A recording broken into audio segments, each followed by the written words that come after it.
Hi friends, welcome back to our channel. Friends, ಇವತ್ತಿನ ವಿಡಿಯೋದಲ್ಲಿ Patiala pant cutting and stitching ಹೇಳ್ಕೊಡ್ತಾ ಇದ್ದೀನಿ. ಹಾಗೆಯೇ ಇದರ ಟಾಪ್ ಕಟಿಂಗು ಸಹ ನಾನು ಅಪ್ಲೋಡ್ ಮಾಡಿದ್ದೀನಿ. ಆ ವಿಡಿಯೋ ಲಿಂಕ್ ಬೇಕು ಅಂದರೆ ಡಿಸ್ಕ್ರಿಪ್ಷನ್ನಲ್ಲಿರುತ್ತೆ, ಒಂದ್ಸಲ ನೀವು ಚೆಕ್ ಮಾಡಿ. ನೋಡಿ, ಇದು ಬಂದು ಅಳತೆ ಪ್ಯಾಂಟು, ಇದು ಬಂದು ಪ್ಯಾಂಟ್ ಪೀಸು. ಈ ಅಳತೆಗೆ ನಾನು ಪಟಿಯಾಲ ಪ್ಯಾಂಟ್ ಕಟಿಂಗು ಸ್ಟಿಚಿಂಗು ಯಾವ ರೀತಿ ಮಾಡ್ಕೊಳ್ಬೇಕು ಅಂತ ಹೇಳ್ಕೊಡ್ತೀನಿ. ವಿಡಿಯೋನ ಸ್ಕಿಪ್ ಮಾಡದೆ ಕೊನೆವರೆಗೂ ನೋಡಿ. ಈ ಪ್ಯಾಂಟ್ ಪೀಸು ನಮಗೆ 2 ಮೀಟರ್ ಕ್ಲಾತ್ ಇರುತ್ತೆ. ಇದನ್ನು ನಾವು 4 ಲೇಯರಲ್ಲಿ ಫೋಲ್ಡ್ ಮಾಡಿಕೊಂಡು, ಫೋಲ್ಡಿಂಗ್ ನಮ್ಮ ಕಡೆ ಹಾಕ್ಕೊಳ್ಬೇಕು, ಆಪೋಸಿಟಲ್ಲಿ ಓಪನ್ಸ್ ಹಾಕ್ಕೊಳ್ಬೇಕು. ಈ ಥರ ಹಾಕ್ಕೊಂಡು ಈಗ ಮೊದಲಿಗೆ ನಾವು ಅಳತೆ ಪ್ಯಾಂಟನ್ನು ತಗೊಂಡು ಪ್ಯಾಂಟ್ ಲೆಂತನ್ನು ನೋಡ್ಕೊಳ್ಬೇಕು. ಅಳತೆ ಪ್ಯಾಂಟನ್ನು ಈ ಥರ 4 ಲೇಯರಲ್ಲಿ ಫೋಲ್ಡ್ ಮಾಡ್ಕೊಳ್ಳಿ. ಫೋಲ್ಡ್ ಮಾಡಿಕೊಂಡು ಈ ಸೈಡ್ಸು ಈ ಥರ ಹಾಕ್ಕೊಳ್ಳಿ. ಈ ಸೈಡ್ಸನ್ನು ಈ ಥರ ಹಾಕ್ಕೊಂಡು ಇಲ್ಲಿ ನಾವು ಲೆಂತ್ ತಗೊಳ್ಬೇಕು. ಮೇಲೆ ಪಟ್ಟಿ ಇರುತ್ತಲ್ಲ, ಇದನ್ನು ಬಿಟ್ಟು ಈ ಕಾಲಿನ ಭಾಗ ಏನಿರುತ್ತೋ ಆ ಲೆಂತನ್ನು ನಾವು ತಗೊಳ್ಬೇಕು. ಈ ಮೇಲಿನ ಪಟ್ಟಿ ಬಿಟ್ಟು ಇಲ್ಲಿಂದ ಟೇಪ್ನ ಈ ಥರ ಇಟ್ಕೊಂಡು ಲೆಂತನ್ನು ನೋಡ್ಕೊಳ್ಬೇಕು. ಇಲ್ಲಿ ಈ ಪ್ಯಾಂಟಲ್ಲಿ ರೆಡಿ ಲೆಂತ್ ಬಂದು 33 ಇಂಚ್ ಇದೆ. ಇವ್ರಿಗೆ ಈ ಪ್ಯಾಂಟ್ ಸ್ವಲ್ಪ ಲೆಂತ್ ಜಾಸ್ತಿ ಇದೆಯಂತೆ, ಅದಕ್ಕೋಸ್ಕರ ನಾನು 1 ಇಂಚ್ ಕಡಿಮೆ ತಗೊಂಡು 32 ಇಂಚ್ ತಗೊಳ್ತೀನಿ.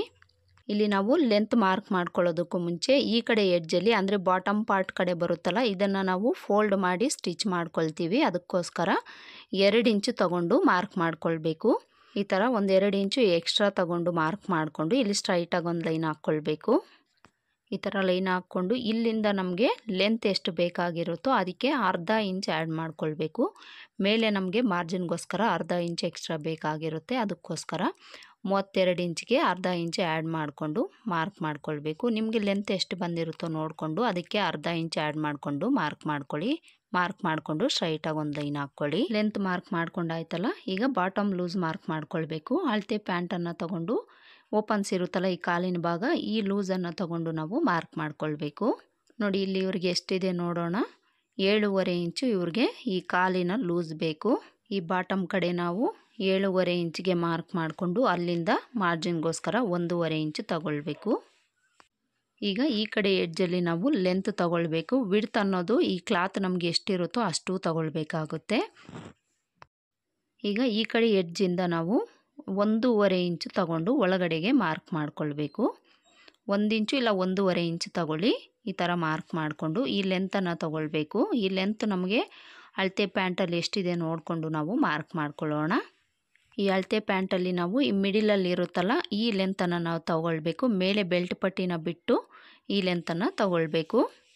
ಇಲ್ಲಿ ಅಳತೆ ಪ್ಯಾಂಟಲ್ಲಿ 8 ಇಂಚು ರೆಡಿ ಲೆಂತ್ ಇದೆ ಇವ್ರಿಗೆ. ಈ ಲೆಂತನ್ನು ನಾವು ಇಲ್ಲಿ ಮಾರ್ಜಿನ್ಗೋಸ್ಕರ 1/2 ಇಂಚ್ ಬಿಟ್ಟು, ನಮಗೆ ರೆಡಿ ಲೆಂತು 8 ಇಂಚ್ ಬೇಕಲ್ವ, 8 ಇಂಚ್ಗೆ ಮಾರ್ಕ್ ಮಾಡಿಕೊಂಡು ಅಲ್ಲಿಂದ ಕೆಳಗಡೆಗೆ ಅಂದರೆ ಮಾರ್ಜಿನ್ಗೋಸ್ಕರ 1 ಇಂಚ್ ಎಕ್ಸ್ಟ್ರಾ ತೊಗೊಂಡು 9 ಇಂಚ್ಗೆ ಮಾರ್ಕ್ ಮಾಡ್ಕೊಳ್ಬೇಕು. ಮಾರ್ಕ್ ಮಾಡಿಕೊಂಡು ಇಲ್ಲೊಂದು ಲೈನ್ ಹಾಕ್ಕೊಂಡು ಇಲ್ಲಿ ಒಂದು ಬಾಕ್ಸನ್ನು ಡ್ರಾ ಮಾಡ್ಕೊಳ್ಬೇಕು. ಈ ಥರ ಒಂದು ಬಾಕ್ಸ್ ಶೇಪ್ ಡ್ರಾ ಮಾಡಿಕೊಂಡು ಇಲ್ಲಿ ನಾವು ಒಂದು ಸ್ವಲ್ಪ ಕರ್ವ್ ಶೇಪ್ ತಗೊಂಡು ಈ ರೀತಿ ಮಾರ್ಕ್ ಮಾಡ್ಕೊಳ್ಬೇಕು. ಈ ಥರ ಮಾರ್ಕ್ ಮಾಡಿಕೊಂಡು ಈ ಮೂಲೆಯಿಂದ ನಾವು ಈ ಬಾಟಮ್ ಲೂಸ್ ಇರುತ್ತಲ್ಲ ಅಂದರೆ ಕಾಲಿನ ಲೂಸು ಅಲ್ಲಿವರೆಗೂ ಜಾಯಿಂಟ್ ಮಾಡಿಕೊಂಡು ಒಂದು ಲೈನ್ ಹಾಕ್ಕೊಳ್ಬೇಕು. ಈ ಥರ ಕರ್ವ್ ಸ್ಕೇಲ್ ಇರುತ್ತಲ್ಲ ಇದನ್ನು ಇಟ್ಕೊಂಡು ಈ ಥರ ನಾವು ಮಾರ್ಕ್ ಮಾಡ್ಕೊಳ್ಬೇಕು. ಇಲ್ಲಿಂದ ನೀಟಾಗಿ ನೀವು ಬೈ ಹ್ಯಾಂಡಿಂದ ಆದರೂ ಮಾರ್ಕ್ ಮಾಡ್ಕೊಳ್ಬೋದು, ಇಲ್ಲಾಂದರೆ ಈ ಥರ ಸ್ಕೇಲ್ ಇಟ್ಕೊಂಡಾದರೂ ಮಾರ್ಕ್ ಮಾಡ್ಕೊಳ್ಬೋದು. ನೋಡಿ, ಈ ಥರ ಇಲ್ಲಿಂದ ಇಲ್ಲಿಗೆ ಜಾಯಿಂಟ್ ಮಾಡಿಕೊಂಡು ಮಾರ್ಕ್ ಮಾಡ್ಕೊಳ್ಬೇಕು. ಈ ಥರ ಮಾರ್ಕ್ ಮಾಡಿಕೊಂಡು ಯಾವ ರೀತಿ ನಾವು ಮಾರ್ಕ್ ಮಾಡ್ಕೊಂಡಿರ್ತೀವೋ ಆಸ್ ಇಟ್ ಈಸ್ ಅದೇ ಥರ ನಾವು ಇದನ್ನು ಕಟ್ ಮಾಡ್ಕೊಳ್ಬೇಕು. ಹಾಗೆಯೇ ಫ್ರೆಂಡ್ಸ್, ಇದುವರೆಗೂ ನನ್ನ ಚಾನಲ್ನ ಸಬ್ಸ್ಕ್ರೈಬ್ ಮಾಡ್ಕೊಳ್ದೆ ಯಾರಾದರೂ ನೋಡ್ತಾ ಇದ್ದರೆ ಪ್ಲೀಸ್ ಸಬ್ಸ್ಕ್ರೈಬ್ ಮಾಡಿಕೊಂಡು ಪಕ್ಕದಲ್ಲಿರೋ ಬೆಲ್ಲೈಕನ್ನ ಕ್ಲಿಕ್ ಮಾಡಿ ಆಲ್ ಅನ್ನೋ ಆಪ್ಷನ್ನ ಸೆಲೆಕ್ಟ್ ಮಾಡಿ ಇಟ್ಕೊಳ್ಳಿ. ನಾನು ಯಾವುದೇ ವಿಡಿಯೋ ಅಪ್ಲೋಡ್ ಮಾಡಿದ್ರೂ ಮೊದಲು ನಿಮಗೆ ನೋಟಿಫಿಕೇಷನ್ ಬರುತ್ತೆ. ಹಾಗೆಯೇ ಈ ವಿಡಿಯೋ ನಿಮಗೆ ಹೆಲ್ಪ್ಫುಲ್ ಅಂತ ಅನಿಸಿದರೆ ನಿಮ್ಮ ಫ್ರೆಂಡ್ಸ್ ಆ್ಯಂಡ್ ಫ್ಯಾಮಿಲಿನಲ್ಲಿ ಯಾರಾದರೂ ಹೊಸದಾಗಿ ಟೈಲರಿಂಗ್ ಕಲಿತಾ ಇದ್ದರೆ ಅವರಿಗೆ ವಿಡಿಯೋನ ಆದಷ್ಟು ಶೇರ್ ಮಾಡಿ. ನೋಡಿ, ಈ ಥರ ಕಟ್ ಮಾಡಿಕೊಂಡು ಈ ಕಡೆ ಈ ಸೈಡ್ ಪಾಯಿಂಟ್ ಬರುತ್ತಲ್ಲ ಇಲ್ಲಿ ನ್ಯಾಚ್ ಹಾಕ್ಕೊಳ್ಬೇಕು. ಹಾಗೆಯೇ ಬಾಟಮ್ ಕಡೆ ಇದನ್ನು ನಾವು ಫೋಲ್ಡ್ ಮಾಡಿ ಸ್ಟಿಚ್ ಮಾಡ್ಕೊಳ್ಳೋದಕ್ಕೆ ಎಕ್ಸ್ಟ್ರಾ ತೊಗೊಂಡಿದ್ದೀವಲ್ಲ ಅಲ್ಲೂ ಸಹ ನ್ಯಾಚ್ ಹಾಕ್ಕೊಳ್ಳಿ. ಇಲ್ಲಿ ನಾವು ಕೆಳಗಡೆ ಕಾಲಿನ ಭಾಗನ ಕಟ್ ಮಾಡ್ಕೊಂಡಾಯಿತು. ಈಗ ಮೇಲೆ ಬೆಲ್ಟ್ ಪಟ್ಟಿ ಪಾರ್ಟನ್ನು ಕಟ್ ಮಾಡ್ಕೊಳ್ಬೇಕು. ಇಲ್ಲಿ ನಾನು ಈ ಕ್ಲಾತಲ್ಲಿ ಮೇಲೆ ಉಳಿದಿದೆಯಲ್ಲ ಪೀಸು, ಅದೇ ಪೀಸಲ್ಲಿ ಕಟ್ ಮಾಡ್ಕೊಳ್ತೀನಿ. ಹಾಗೆಯೇ ಈ ಕ್ಲಾತನ್ನು ನಾವು 2 ಲೇಯರಲ್ಲಿ ಫೋಲ್ಡ್ ಮಾಡ್ಕೊಳ್ಬೇಕು. ನಮಗೆ ಎಷ್ಟು ಕ್ಲಾತ್ ಬೇಕಾಗಿರುತ್ತೋ ಅಷ್ಟಕ್ಕೆ ನಾವು ಇದನ್ನು ಫೋಲ್ಡ್ ಮಾಡ್ಕೊಳ್ಬೇಕು. ಈ ಥರ ಕ್ಲಾತ್ ಹಾಕ್ಕೊಂಡು ಈಗ ಅಳತೆ ಪ್ಯಾಂಟ್ ತಗೊಂಡು ಇಲ್ಲಿ ನಾವು ಲೆಂತು ವಿಡ್ತನ್ನು ನೋಡ್ಕೊಳ್ಬೇಕು. ಅಳತೆ ಪ್ಯಾಂಟ್ ತಗೊಂಡು ಈ ಥರ ನಾವು ಡಬಲ್ ಲೇಯರಲ್ಲಿ ನೀಟಾಗಿ ಹಾಕ್ಕೊಳ್ಬೇಕು. ಎಲ್ಲೂ ಲೂಸ್ ಬಿಡದೆ ಈ ಥರ ನೀಟಾಗಿ ಹಾಕ್ಕೊಂಡು ಮೊದಲಿಗೆ ವಿಡ್ತ್ ನೋಡ್ಕೊಳ್ಬೇಕು. ನೋಡಿ, ಈ ಕಡೆ ಎಡ್ಜಿಂದ ಈ ಕಡೆ ಎಡ್ಜ್ವರೆಗೂ ಈ ಡಬಲ್ ಲೇಯರಲ್ಲಿ ನಾವು ಅಳತೆನ ತಗೊಳ್ಬೇಕು. ನೋಡಿ, ಈ ಪಟ್ಟಿನ ವಿಡ್ತ್ ಬಂದು 22 ಇಂಚಿದೆ. ಈಗ ಲೆಂತ್ ನೋಡ್ಕೊಳ್ಬೇಕು. ಇದರ ಲೆಂತ್ ಬಂದು 6.5 ಇಂಚಿದೆ. ಈಗ ಈ ಕ್ಲಾತನ್ನು ನಾವು 2 ಲೇಯರಲ್ಲಿ ಹಾಕ್ಕೊಳ್ಬೇಕು. ಈ ಥರ ಹಾಕ್ಕೊಂಡು ಈಗ ವಿಡ್ತ್ ಮಾರ್ಕ್ ಮಾಡ್ಕೊಳ್ಳೋಣ. ವಿಡ್ತು 22 ಇಂಚ್ ಬೇಕಲ್ವ, 22 ಇಂಚ್ಗೆ ಮಾರ್ಕ್ ಮಾಡಿಕೊಂಡು ಇಲ್ಲಿ ನಾವು ಮಾರ್ಜಿನ್ಗೋಸ್ಕರ 1 ಇಂಚು ಎಕ್ಸ್ಟ್ರಾ ತೊಗೊಳ್ಬೇಕು. ಇದನ್ನು ಫೋಲ್ಡ್ ಮಾಡಿ ನಾವು ಸ್ಟಿಚ್ ಮಾಡ್ಕೊಳ್ತೀವಿ, ಅದಕ್ಕೋಸ್ಕರ 1 ಇಂಚು ಎಕ್ಸ್ಟ್ರಾ ತೊಗೊಳ್ಬೇಕು. ಈಗ ಇಲ್ಲಿ ಸ್ಟ್ರೈಟಾಗಿ ಒಂದು ಲೈನ್ ಹಾಕ್ಕೊಳ್ಬೇಕು. ಈ ಕ್ಲಾತಲ್ಲಿ ಈ ಸೈಡು ಫೋಲ್ಡಿಂಗ್ ಇದೆ, ಈ ಕಡೆ ಓಪನ್ಸ್ ಬರುತ್ತೆ. ಓಪನ್ಸ್ ಇರೋದು ಫ್ರಂಟಿಗೆ ಬರುತ್ತೆ, ಕ್ಲೋಸ್ ಇರೋದು ಬ್ಯಾಕಿಗೆ ಬರುತ್ತೆ. ವಿಡ್ತ್ ಮಾರ್ಕ್ ಮಾಡ್ಕೊಂಡಾಯಿತು. ಈಗ ಲೆಂತ್ ಮಾರ್ಕ್ ಮಾಡ್ಕೊಳ್ಬೇಕು. ಲೆಂತ್ ನಮಗೆ ರೆಡಿ 6.5 ಇಂಚ್ ಬೇಕಲ್ವ, 6.5 ಇಂಚಿಗೆ ನಾವು ಕಾಲಿನ ಭಾಗನ ಅಟ್ಯಾಚ್ ಮಾಡ್ಕೊಳ್ಳೋದಕ್ಕೆ ಮಾರ್ಜಿನ್ಗೋಸ್ಕರ 1/2 ಇಂಚ್ ತಗೊಂಡು 7 ಇಂಚಿಗೆ ಮಾರ್ಕ್ ಮಾಡ್ಕೊಳ್ಬೇಕು. ಮಾರ್ಕ್ ಮಾಡಿಕೊಂಡು ಈ ಕಡೆ ಮೇಲೆ ನಾವು ಲಾಡಿಯನ್ನು ಕೊಡ್ತೀವಲ್ಲ, ಇದಕ್ಕೆ ನಾವು 2 ಇಂಚು ಎಕ್ಸ್ಟ್ರಾ ತೊಗೊಳ್ಬೇಕು. ಇದೇ ಕ್ಲಾತಲ್ಲಿ ನಾವು ಫೋಲ್ಡ್ ಮಾಡಿ ಸ್ಟಿಚ್ ಮಾಡ್ಕೊಳ್ತೀವಿ, ಅದಕ್ಕೋಸ್ಕರ 2 ಇಂಚು ಎಕ್ಸ್ಟ್ರಾ ತೊಗೊಳ್ಬೇಕು. ಈ ಮೇಲಿನ ಪಟ್ಟಿಗೆ ಇಷ್ಟೇ ನಾವು ಮಾರ್ಕ್ ಮಾಡ್ಕೊಳ್ಳೋದು. ಈಗ ಇದನ್ನು ಕಟ್ ಮಾಡ್ಕೊಳ್ಬೇಕು. ಈ ಥರ ಕಟ್ ಮಾಡಿಕೊಂಡು ಇಲ್ಲಿ ನಾವು ಫೋಲ್ಡ್ ಮಾಡಿ ಸ್ಟಿಚ್ ಮಾಡ್ಕೊಳ್ತೀವಲ್ಲ, ಅದೆಲ್ಲಿಗೆ ಮಾರ್ಕ್ ಮಾಡ್ಕೊಂಡಿದ್ದೀವೋ ಅಲ್ಲಿಗೆ ಒಂದು ನ್ಯಾಚ್ ಹಾಕ್ಕೊಳ್ಬೇಕು. ಹಾಗೆಯೇ ಮಿಡಲ್ ಪಾಯಿಂಟ್ ಬರುತ್ತಲ್ಲ, ಅಲ್ಲಿಗೂ ಸಹ ಒಂದು ನ್ಯಾಚ್ ಹಾಕ್ಕೊಳ್ಳಿ. ನೋಡಿ, ಈ ಕ್ಲಾತ್ ಅನ್ನೋದು ನಮಗೆ ಈ ಥರ ಬರುತ್ತೆ. ಕ್ಲೋಸ್ ಇರೋದು ಬ್ಯಾಕ್ ಸೈಡ್ಗೆ ಹೋಗುತ್ತೆ, ಈ ಓಪನ್ಸ್ ಇರೋದು ಫ್ರಂಟ್ ಸೈಡ್ಗೆ ಬರುತ್ತೆ. ಈ ಮೇಲಿನ ಪಟ್ಟಿನ ಈ ಥರ ಸ್ಟಿಚ್ ಮಾಡಿಕೊಂಡು ಕಾಲಿನ ಭಾಗ 2 ಪೀಸ್ ಬರುತ್ತಲ್ಲ, ಅದನ್ನು ಈ ಕಡೆಗೆ ಒಂದು ಆ ಕಡೆಗೆ ಒಂದು ಇಟ್ಕೊಂಡು ಎಷ್ಟು ಕ್ಲಾತ್ ನಮಗೆ ಎಕ್ಸ್ಟ್ರಾ ಇರುತ್ತೋ ಅದನ್ನು ನಾವು ಫ್ರಿಲ್ಸ್ ಇಟ್ಟು ಸ್ಟಿಚ್ ಮಾಡ್ಕೊಳ್ಬೇಕು. ಈ ಫ್ರಿಲ್ಸನ್ನು ಸೈಡಲ್ಲಿ ಹಿಡಿಬೇಕು. ಇದನ್ನು ಸ್ಟಿಚ್ ಮಾಡಿ ಸಹ ನಾನು ನಿಮಗೆ ತೋರಿಸ್ತೀನಿ. ಈಗ ಈ ಪ್ಯಾಂಟನ್ನು ಸ್ಟಿಚ್ ಮಾಡ್ಕೊಳ್ಳೋದಕ್ಕೆ ಮೊದಲಿಗೆ ನಾವು ಮೇಲೆ ಪಟ್ಟಿ ಬರುತ್ತಲ್ಲ, ಅದನ್ನು ಸ್ಟಿಚ್ ಮಾಡ್ಕೊಳ್ಳೋಣ. ಮೇಲೆ ಪಟ್ಟಿಯನ್ನು ತಗೊಂಡು ಈ ಥರ ಎಡ್ಜಸನ್ನು ಮೊದಲಿಗೆ ಸ್ಟಿಚ್ ಮಾಡ್ಕೊಳ್ಬೇಕು. ಇಲ್ಲಿ ನಾವು 1 ಇಂಚು ಮಾರ್ಜಿನ್ ಇಟ್ಕೊಂಡು ಇಲ್ಲಿವರೆಗೂ ಸ್ಟಿಚ್ ಮಾಡ್ಕೊಳ್ಬೇಕು.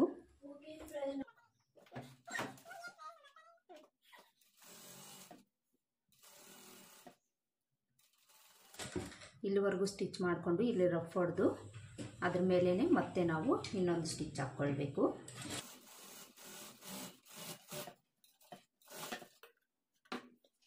ಈ ಥರ ಸ್ಟಿಚ್ ಮಾಡಿಕೊಂಡು ಈಗ ಈ ಎಡ್ಜನ್ನು ಈ ಥರ ಡಬಲ್ ಫೋಲ್ಡ್ ಮಾಡಿಕೊಂಡು ಸ್ಟಿಚ್ ಮಾಡ್ಕೊಳ್ಬೇಕು.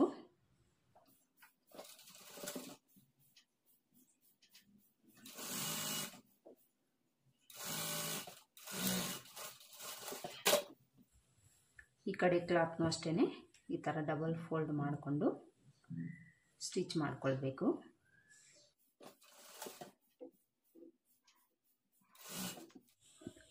ನೋಡಿ, ಈ ಥರ ನಾವು ಸ್ಟಿಚ್ ಮಾಡ್ಕೊಳ್ಬೇಕು. ಸ್ಟಿಚ್ ಮಾಡಿಕೊಂಡು ಈಗ ಈ ಕಡೆ ಎಡ್ಜನ್ನು ಒಂದು 1/2 ಇಂಚು ಫೋಲ್ಡ್ ಮಾಡಿಕೊಂಡು ಸ್ಟಿಚ್ ಮಾಡ್ಕೊಳ್ಬೇಕು.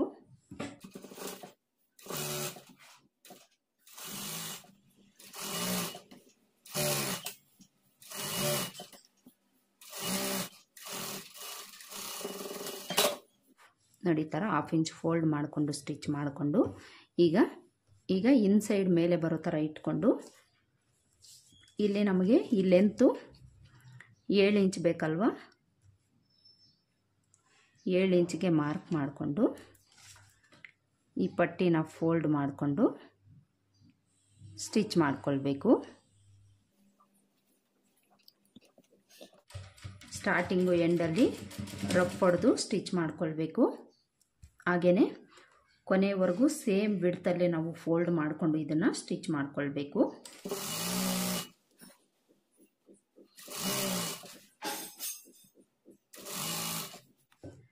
ಈ ಕಡೆ ಎಡ್ಜಲ್ಲಿ ಈಕ್ವಲ್ ಆಗಿ ಇಟ್ಕೊಂಡು ಸ್ಟಿಚ್ ಮಾಡ್ಕೊಳ್ಬೇಕು.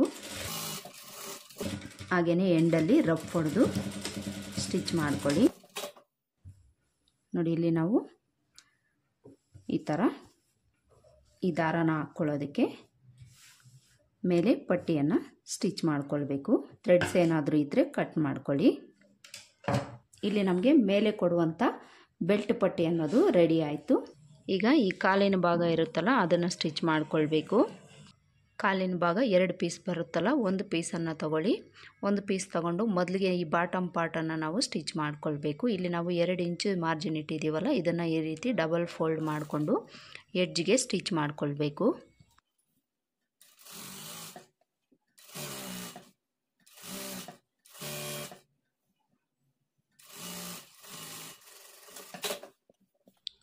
ನೋಡಿ, ಈ ಥರ ಫೋಲ್ಡ್ ಮಾಡಿಕೊಂಡು ಸ್ಟಿಚ್ ಮಾಡಿಕೊಂಡು ಈ ಸ್ಟಿಚ್ ಪಕ್ಕದಲ್ಲೇ ಒಂದು 3 ರಿಂದ 4 ಸ್ಟಿಚ್ ಹಾಕ್ಕೊಳ್ಬೇಕು. ಬಾಟಮ್ ಪಾರ್ಟು ಸ್ಟಿಪ್ ಆಗಿರುತ್ತೆ. ನೀವು ಬೇಕಿದ್ರೆ ಇದಕ್ಕೆ ಕ್ಯಾನ್ವಾಸ್ ಹಾಕಿ ಸ್ಟಿಚ್ ಮಾಡ್ಕೊಳ್ಬೋದು. ಮೊದಲಿಗೆ ಈ ಕಡೆ ಎಡ್ಜ್ಗೆ ಒಂದು ಸ್ಟಿಚ್ ಹಾಕ್ಕೊಳ್ಳಿ. ಎಡ್ಜ್ಗೆ ಒಂದು ಸ್ಟಿಚ್ ಹಾಕ್ಕೊಂಡು ಮಧ್ಯದಲ್ಲಿ 1-2 ಸ್ಟಿಚ್ ಹಾಕ್ಕೊಳ್ಬೇಕು.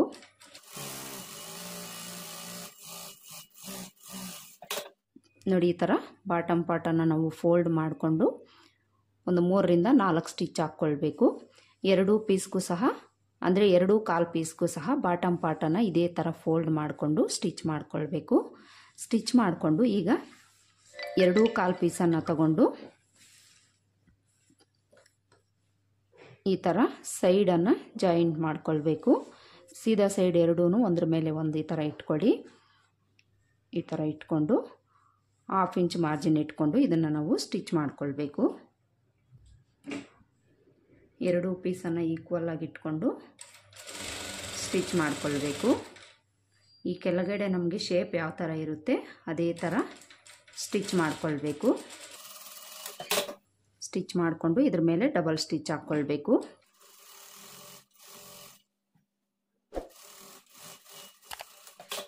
ಒಂದು ಸೈಡ್ ನಾವು ಜಾಯಿಂಟ್ ಮಾಡ್ಕೊಂಡಾಯ್ತಲ್ಲ, ಇನ್ನೊಂದು ಸೈಡು ಸೇಮ್ ಇದೇ ಥರ ಜಾಯಿಂಟ್ ಮಾಡ್ಕೊಳ್ಬೇಕು. ಸ್ಟಿಚ್ ಮಾಡಿಕೊಂಡ್ರೆ ನಮಗೆ ನೋಡಿ ಈ ಥರ ಬರುತ್ತೆ. ಈ ಸ್ಟಿಚ್ ಮಾಡ್ಕೊಂಡಿರೋ ಪಾರ್ಟ್ ನಮಗೆ ಮಿಡಲ್ಗೆ ಬರುತ್ತೆ, ಕ್ಲೋಸ್ ಇರೋದು ಸೈಡಿಗೆ ಬರುತ್ತೆ. ಈಗ ನಾವು ಇದನ್ನು ಮೇಲೆ ಪಟ್ಟಿಗೆ ಜಾಯಿಂಟ್ ಮಾಡ್ಕೊಳ್ಬೇಕು. ನೋಡಿ, ಆಲ್ರೆಡಿ ನಾವು ಮೇಲಿನ ಪಾರ್ಟನ್ನು ಸ್ಟಿಚ್ ಮಾಡ್ಕೊಂಡಿದ್ದೀವಲ್ಲ, ಇದನ್ನು ತಗೊಂಡು ಕರೆಕ್ಟಾಗಿ ಇದನ್ನು ನಾವು ಮಿಡಿಲ್ಗೆ ಫೋಲ್ಡ್ ಮಾಡ್ಕೊಳ್ಬೇಕು. ಈ ಥರ ಮಿಡಿಲ್ಗೆ ಫೋಲ್ಡ್ ಮಾಡಿಕೊಂಡು ಈ ಸೈಡ್ಸ್ ನಮಗೆ ಎಲ್ಲಿಗೆ ಬರುತ್ತೋ ಅಲ್ಲಿಗೆ ನ್ಯಾಚ್ ಹಾಕ್ಕೊಳ್ಬೇಕು. ಈ ಥರ ನ್ಯಾಚ್ ಹಾಕ್ಕೊಂಡು ಈಗ ಇದನ್ನು ಈ ಫ್ರಂಟ್ ಸೈಡ್ ಬರುತ್ತಲ್ಲ, ಇದನ್ನು ತಗೊಂಡು ಟಾಪ್ ಸೈಡ್ ಮೇಲೆ ಥರ ಹಾಕ್ಕೊಳ್ಬೇಕು. ಇನ್ಸೈಡ್ದು ಕೆಳಗಡೆ ಇರಬೇಕು. ಇದು ಸಿಂಗಲ್ ಲೇಯರಲ್ಲಿ ತಗೊಳ್ಬೇಕು. ಈ ಥರ ತಗೊಂಡು ಈಗ ಆಲ್ರೆಡಿ ನಾವು ಈ ಕಾಲಿನ ಪಾರ್ಟನ್ನು ಸ್ಟಿಚ್ ಮಾಡ್ಕೊಂಡಿದ್ದೀವಲ್ಲ, ಇದನ್ನು ತಗೊಂಡು ಈ ಸ್ಟಿಚ್ ಇರುತ್ತಲ್ಲ, ಇದು ಕರೆಕ್ಟಾಗಿ ಈ ಸ್ಟಿಚ್ ಹತ್ರ ಕೂರಿಸ್ಕೊಂಡು 1/2 ಇಂಚ್ ಮಾರ್ಜಿನ್ ಇಟ್ಕೊಂಡು ಸ್ಟಿಚ್ ಮಾಡ್ಕೊಳ್ಬೇಕು. ಈ ಥರ ಸ್ಟಿಚ್ ಮಾಡಿಕೊಂಡು ಈ ಸೈಡಲ್ಲಿ ನಾವು ನ್ಯಾಚ್ ಹಾಕ್ಕೊಂಡಿದ್ದೀವಲ್ಲ, ಈ ನ್ಯಾಚ್ಗೆ ಈ ಕಾಲಿನ ಪಾರ್ಟ್ ಸೈಡ್ ಬರುತ್ತಲ್ಲ, ಇದನ್ನು ಕೂರಿಸ್ಕೊಳ್ಬೇಕು ಕರೆಕ್ಟಾಗಿ. ಈ ನ್ಯಾಚಸನ್ನು ಕೂರಿಸ್ಕೊಂಡು ಇಲ್ಲೊಂದು ಗುಂಡು ಪಿನ್ ಹಾಕ್ಕೊಂಡು ಇಲ್ಲಿ ಎಕ್ಸ್ಟ್ರಾ ಬಂದಿರುತ್ತಲ್ಲ, ಈ ಕ್ಲಾತನ್ನು ಇಲ್ಲಿ ಫ್ರಿಲ್ಸ್ ಇಟ್ಕೊಂಡು ಸ್ಟಿಚ್ ಮಾಡ್ಕೊಳ್ಬೇಕು. ನೋಡಿ, ಈ ಥರ ನಮಗೆ ಇಷ್ಟು ಕ್ಲಾತ್ ಉಳಿದಿರುತ್ತೆ. ಈ ಕ್ಲಾತ್ನೆಲ್ಲ ನಾವು ಈ ಥರ ಫೋಲ್ಡ್ ಮಾಡಿಕೊಂಡು ಫ್ರಿಲ್ಸನ್ನು ಇಟ್ಟು ಸ್ಟಿಚ್ ಮಾಡ್ಕೊಳ್ಬೇಕು. ಒಂದು 1/2 ಇಂಚು ಇಲ್ಲ 1/4 ಇಂಚಷ್ಟು ಕ್ಲಾತನ್ನು ಈ ಥರ ಫೋಲ್ಡ್ ಮಾಡಿಕೊಂಡು ಫ್ರಿಲ್ಸ್ ಇಟ್ಕೊಳ್ಳಿ. ಈ ಸೈಡಲ್ಲೇ ನಮಗೆ ಫ್ರಿಲ್ ಬರಬೇಕು, ಮಿಡಿಲ್ಗೆ ಬರಬಾರ್ದು. ಸೈಡಲ್ಲೇ ಫ್ರಿಲ್ ಇಟ್ಕೊಂಡು ಸ್ಟಿಚ್ ಮಾಡ್ಕೊಳ್ಬೇಕು.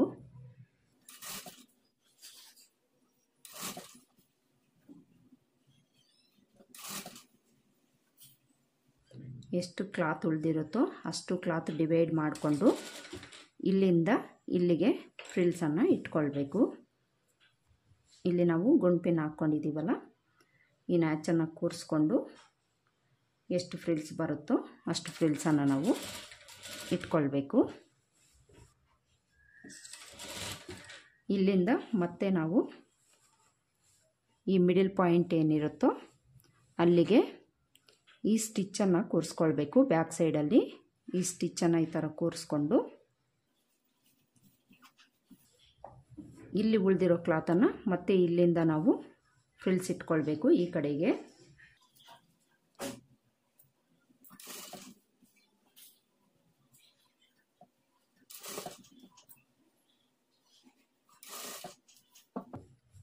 ಇಲ್ಲೂ ಸಹ ನಿಮಗೆ ಎಷ್ಟು ಕ್ಲಾತ್ ಉಳಿದಿರುತ್ತೋ ಅಷ್ಟು ಕ್ಲಾತನ್ನು ಫ್ರಿಲ್ಸ್ ಇಟ್ಕೊಂಡು ಸ್ಟಿಚ್ ಮಾಡ್ಕೊಳ್ಬೇಕು.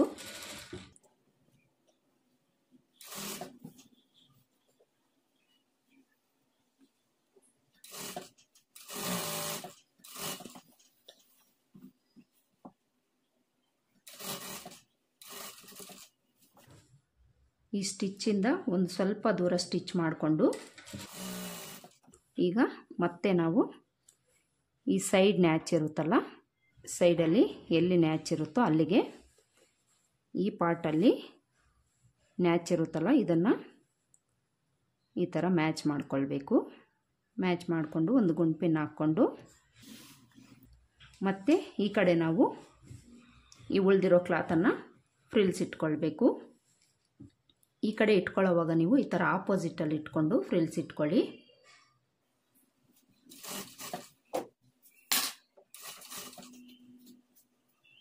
ಈ ಥರ ಆಪೋಸಿಟ್ಗೆ ಇಟ್ಕೊಂಡು ಫ್ರಿಲ್ಸನ್ನು ಇಟ್ಕೊಳ್ಳಿ.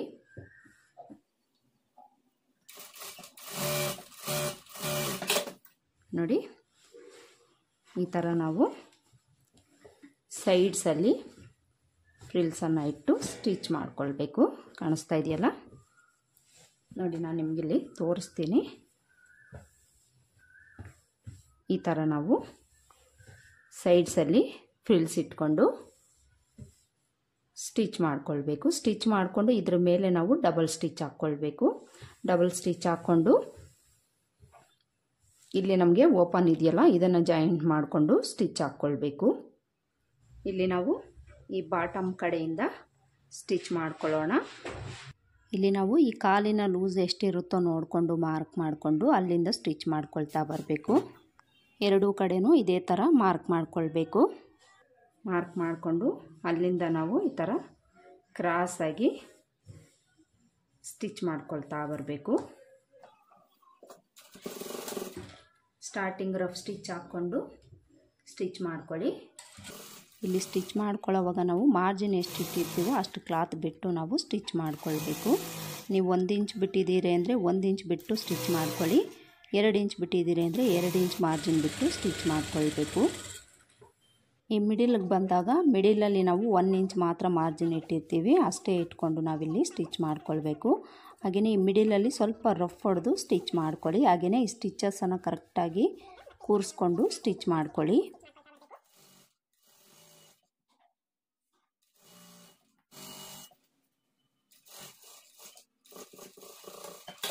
ಈ ಕಡೆಯೂ ಸಹ ಎಂಡಲ್ಲಿ ರಫ್ ಹೊಡೆದು ಸ್ಟಿಚ್ ಮಾಡ್ಕೊಳ್ಳಿ. ಥ್ರೆಡ್ ಏನಾದರೂ ಇದ್ದರೆ ಟ್ರಿಮ್ ಮಾಡ್ಕೊಳ್ಳಿ. ಈ ಥರ ಸ್ಟಿಚ್ ಮಾಡಿಕೊಂಡು ಇದ್ರ ಪಕ್ಕದಲ್ಲೇ ಇನ್ನೊಂದು ಸ್ಟಿಚ್ ಮಾಡ್ಕೊಳ್ಬೇಕು. ಅಂದರೆ ಇಲ್ಲಿ ನಾವು ಡಬಲ್ ಸ್ಟಿಚ್ ಹಾಕ್ಕೊಳ್ಬೇಕು. ಇಲ್ಲಿ ನಿಮಗೆ ಕ್ಲಾತ್ ಎಕ್ಸ್ಟ್ರಾ ಬೇಡ ಅನ್ನೋಂಗಿದ್ರೆ ಎಷ್ಟು ಬೇಕೋ ಅಷ್ಟು ಇಟ್ಕೊಂಡು ಕಟ್ ಮಾಡ್ಕೊಳ್ಬೋದು. ಇಲ್ಲಿ ನಾನು ಪ್ಯಾಂಟನ್ನು ಸ್ಟಿಚ್ ಮಾಡಿ ಆಯಿತು. ಇದನ್ನು ಸೀದಾ ಮಾಡಿ ತೋರಿಸ್ತೀನಿ. ಇದಕ್ಕೆ ಲಾಡಿ ಸಹ ನಾವು ಹಾಕ್ಕೊಳ್ಬೇಕು. ಲಾಡಿಯನ್ನು ಸ್ಟಿಚ್ ಮಾಡಿಕೊಂಡು ನೀವು ಹಾಕ್ಕೊಳ್ಳಿ. ಆಲ್ಮೋಸ್ಟ್ ಲಾಡಿ ಸ್ಟಿಚ್ ಮಾಡ್ಕೊಳ್ಳೋದು ಎಲ್ರಿಗೂ ಗೊತ್ತಿರುತ್ತೆ, ಅದಕ್ಕೋಸ್ಕರ ನಾನಿಲ್ಲಿ ತೋರಿಸ್ತಾ ಇಲ್ಲ. ನೋಡಿ ಇಲ್ಲಿ ಪ್ಯಾಂಟ್ ಅನ್ನೋದು ನಮಗೆ ಈ ಥರ ಕಾಣಿಸ್ತಾ ಇದೆ. ಇದು ಫ್ರಂಟ್ ಸೈಡು. ಈ ಸ್ಟಿಚ್ ನಾವು ಕರೆಕ್ಟಾಗಿ ಇಲ್ಲಿಗೆ ಕೂರಿಸ್ಕೊಂಡು ಸ್ಟಿಚ್ ಮಾಡ್ಕೊಳ್ಬೇಕು. ಈ ಫ್ರಿಲ್ಸ್ ಅನ್ನೋದು ಈ ಸೈಡಲ್ಲೇ ಬರಬೇಕು, ಹಾಗೆಯೇ ಈ ಸೈಡಲ್ಲಿ ಬರಬೇಕು. ಕೆಲವರೆಲ್ಲ ಮಿಡಿಲಲ್ಲಿ ಕೊಡ್ತಾರೆ, ಸೈಡಲ್ಲಿ ಕೊಟ್ಟರೆ ತುಂಬಾ ಚೆನ್ನಾಗಿರುತ್ತೆ. ಆದಷ್ಟು ನೀವು ಸೈಡಲ್ಲಿ ಫ್ರಿಲ್ಸನ್ನು ಕೊಟ್ಟು ಸ್ಟಿಚ್ ಮಾಡಿ. ಈ ಮಿಡಿಲು ಸಹ ಸ್ಟಿಚ್ಚನ್ನು ಕರೆಕ್ಟಾಗಿ ಕೂರಿಸ್ಕೊಂಡು ಸ್ಟಿಚ್ ಮಾಡ್ಕೊಳ್ಬೇಕು. ಇದು ನಿಮಗೆ ಈ ಥರ ತೋರಿಸಿದ್ರೆ ಗೊತ್ತಾಗೋದಿಲ್ಲ, ವೇರ್ ಮಾಡಿದ್ಮೇಲೆ ಗೊತ್ತಾಗುತ್ತೆ ಯಾವ ರೀತಿ ಕಾಣಿಸುತ್ತೆ ಅಂತ. ಇನ್ನು ಬ್ಯಾಕ್ ಸೈಡಲ್ಲಿ ಈ ಥರ ಕಾಣಿಸುತ್ತೆ ನೋಡಿ. ಇದನ್ನು ನಾವು ನೀಟಾಗಿ ಐರನ್ ಮಾಡಿದ್ದೀವಿ ಅಂದರೆ ಈ ಫ್ರಿಲ್ಸ್ ಎಲ್ಲ ನೀಟಾಗಿ ಕುತ್ಕೊಳ್ಳುತ್ತೆ. ಐರನ್ ಮಾಡ್ಕೊಳ್ಳಿ. ಫೈನಲಾಗಿ ಇದಕ್ಕೆ ಲಾಡಿ ಹಾಕ್ಕೊಂಡಿದ್ದೀವಿ ಅಂದರೆ ಪ್ಯಾಂಟ್ ನಮಗೆ ರೆಡಿ ಆಗುತ್ತೆ. ನೋಡಿದ್ರಲ್ಲ ಇವತ್ತಿನ ವಿಡಿಯೋದಲ್ಲಿ ಚೂಡಿದಾರ್ ಪ್ಯಾಂಟನ್ನು ಈಸಿಯಾಗಿ ಯಾವ ರೀತಿ ಕಟ್ ಮಾಡಿಕೊಂಡು ಸ್ಟಿಚ್ ಮಾಡ್ಕೊಳ್ಬೋದು ಅಂತ ಹೇಳ್ಕೊಟ್ಟಿದ್ದೀನಿ. ಐ ಹೋಪ್ ಈ ವಿಡಿಯೋ ನಿಮ್ಗೆ ಹೆಲ್ಪ್ ಆಗಿದೆ ಅಂತ ಅಂದ್ಕೊಳ್ತೀನಿ. ಹೆಲ್ಪ್ ಆಗಿದೆ ಅಂತ ಅನಿಸಿದರೆ ವಿಡಿಯೋ ಒಂದು ಲೈಕ್ ಕೊಡೋದನ್ನು ಮರಿಬೇಡಿ. ಮತ್ತೆ ಸಿಗೋಣ ಮತ್ತೊಂದು ವಿಡಿಯೋದಲ್ಲಿ. ಅಲ್ಲಿವರೆಗೂ ನಮಸ್ಕಾರ. Thanks for watching.